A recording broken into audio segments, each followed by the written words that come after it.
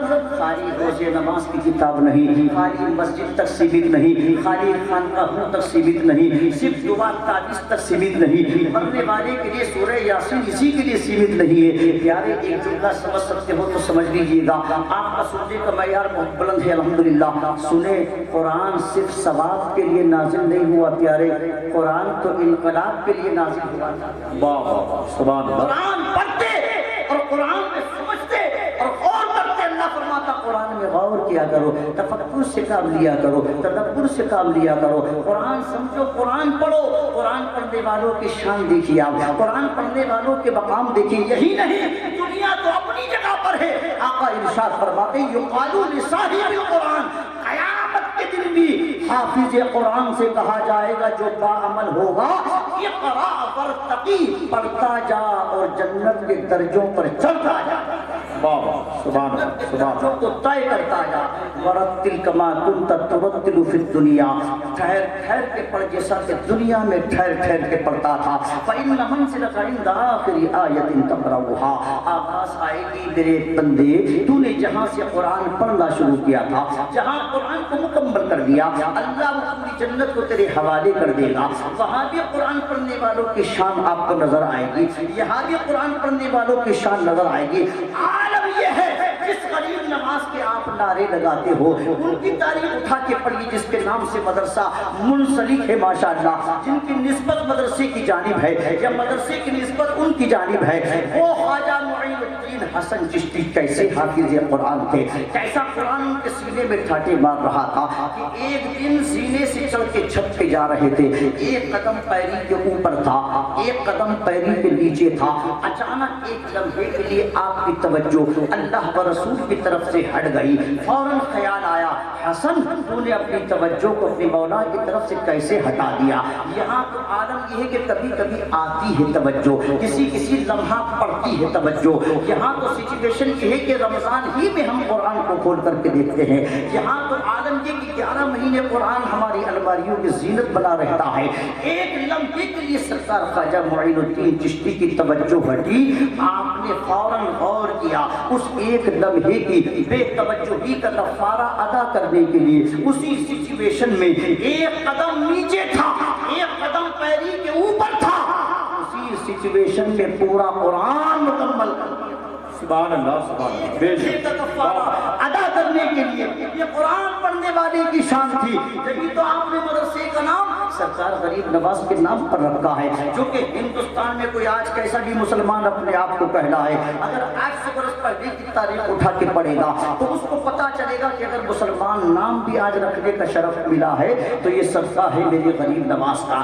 آج لوگ اعتراض کرتے ہیں اولیاء کرام پر، اور یہ طاقت کہاں سے ملی تھی میرے خواجہ کو؟ ہندوستان اپنی مرضی سے نہیں آئے تھے، سرکار نے مدینہ پاک سے بھیجا تھا. ہاتھ کی ہتھیلی پر خواب میں ہندوستان کا نقشہ دکھا دیا. ایک روایت کے مطابق آخری عمر کا حصہ تھا سرکار غوث اعظم کی. ایک روایت کے مطابق ان سے بھی ملاقات ہوئی تو میرے غوث نے فرمایا حسن جا تو رہے ہو ہندوستان، ذرا سہوں کے جانا سرحد ہند پر ایک شیر ببر بیٹھا ہوا ہے. ولی کی بات کو ولی پہچانتا ہے. کون تھا یہ شیر ببر؟ کس کی طرف انڈیکیشن کیا تھا میرے غوث نے؟ یہ شیر ببر کوئی اور نہیں، داتا گنج بخش علی حجویری تھے جو لاہور میں تشریف فرما ہے. ایک ہی جملے میں ان کا تعارف میں آپ کو کرا دوں. حضور غوث اعظم خود یہ فرماتے تھے اگر میں بھی ان کے زمانے میں ہوتا تو انہی کا مرید ہوتا. وہ داتا گنج بخش. اب یہاں سے اور یہ بتانا کیا چاہتا ہوں، واقعہ بتانا مقصود نہیں ہے. سرکار غوث اعظم نے 40 دن بیٹھ کر کے داتا صاحب کے قدموں میں چلا کیا. اب مجھے بتائیں سرکار غریب نواز سے زیادہ شریعت کو کون سمجھ سکتا ہے، سنویدھان کو کون سمجھ سکتا ہے، لا کو کون سمجھ سکتا ہے، حدیثوں کو کون سمجھ سکتا ہے، تفسیر کو کون سمجھ سکتا ہے، فقہ کو کون سمجھ سکتا ہے. آپ بھی تو امیر المومنین فی الحدیث تھے، مگر آپ اگر چاہتے تو لاہور کی جامع مسجد میں بیٹھ کر کے چلا کرتے، لاہور کی کسی خانقاہ میں بیٹھ کر کے چلا کرتے. مگر غریب نواز نے 800 برس پہلے چلا کیا تو لاہور کی کسی مسجد میں نہیں بلکہ حضور داتا گنج بخش کے قدموں میں بیٹھ کر کے چلا کیا. اور دنیا کو بتا دیا ایک شعر فارسی زبان میں آج بھی لکھا ہوا ہے کہ اے نادانو سمجھ لو جب یہاں بیٹھ کر کے کے معین الدین کو مل رہا ہے تو قیامت تک کسی اور کو کیوں نہیں ملے گا؟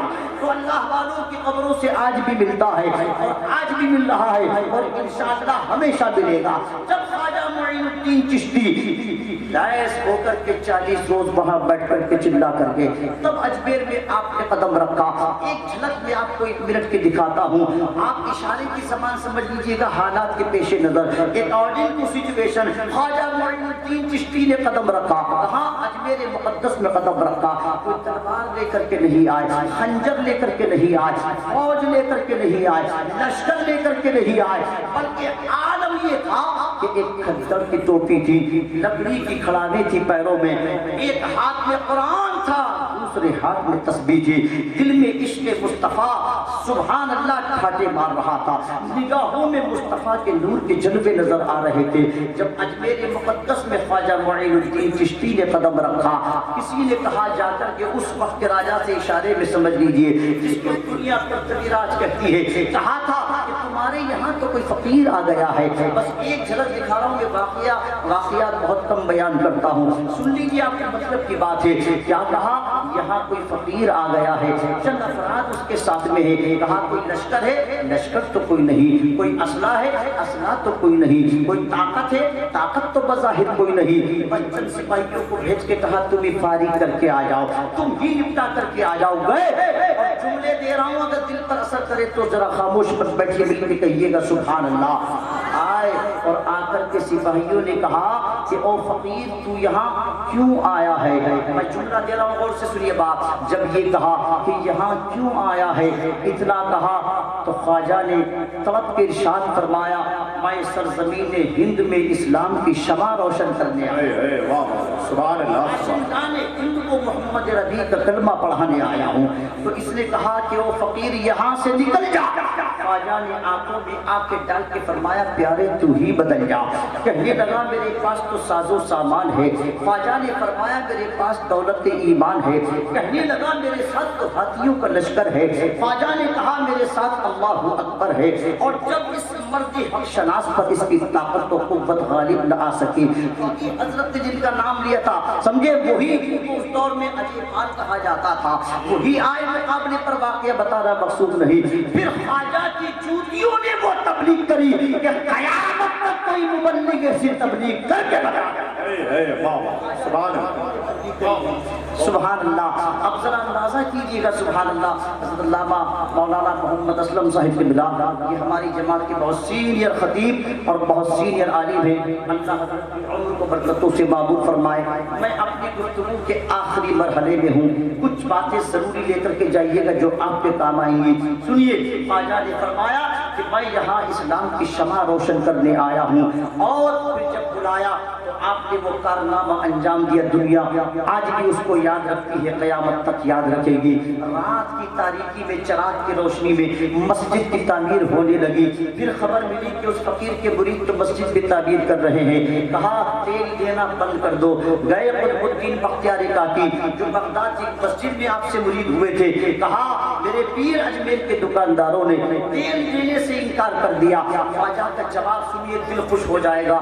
میرے خواجہ نے فرمایا گھبراؤ مت، میں اس نبی کا امتی ہوں جو رات کی تاریکیوں میں مسکرا دیا کرتا تھا تو حضرت عائشہ کی گمشدہ سوئی مل جایا سبحان اللہ، سبحان اللہ، بے شک جو رات کے تاریکی میں، رات کے اندھیرے میں اگر مسکراتے تھے تو حضرت عائشہ کی چھوٹی سی چیز ہوتی ہے سوئی، وہ بھی مل جاتی تھی۔ کہا گھبراؤ مت، کہا پھر کیا کریں؟ خواجہ نے فرمایا ایسا کرنا، جب رات کو ہم عشاء کا وضو کریں تو لوٹے میں پانی وضو کا بڑھا دینا۔ اسی پر عمل کیا گیا، پانی بڑھا دیا گیا، آپ وضو سے فارغ ہوئے، پانی کو چھوڑ دیا۔ خواجہ نے فرمایا جتنے چراغ ہیں آج تیل نہیں، میرے وضو کا پانی ڈال دو، انشاءاللہ روشن ہو جائے۔ سبحان اللہ، سبحان اللہ۔ اب تاریخ ہند اٹھا کے پڑھ لیجیے گا، یہ بتاتی ہے تاریخ کہ جس رات خواجہ کے وضو کے بچے ہوئے پانی سے خواجہ کے مریدوں نے اجمیر میں چراغ روشن کیے تھے، اس رات پرتوی راج کے محل میں تیل سے بھی چراغ نہیں جل رہے تھے، اور آواز آ رہی تھی کیا حسن نے سمجھا ہے، کیا عشق نے جانا ہے، ان خاک نشینوں کی ٹھوکر میں زمانہ ہے۔ اب مجھے بتاؤ خواجہ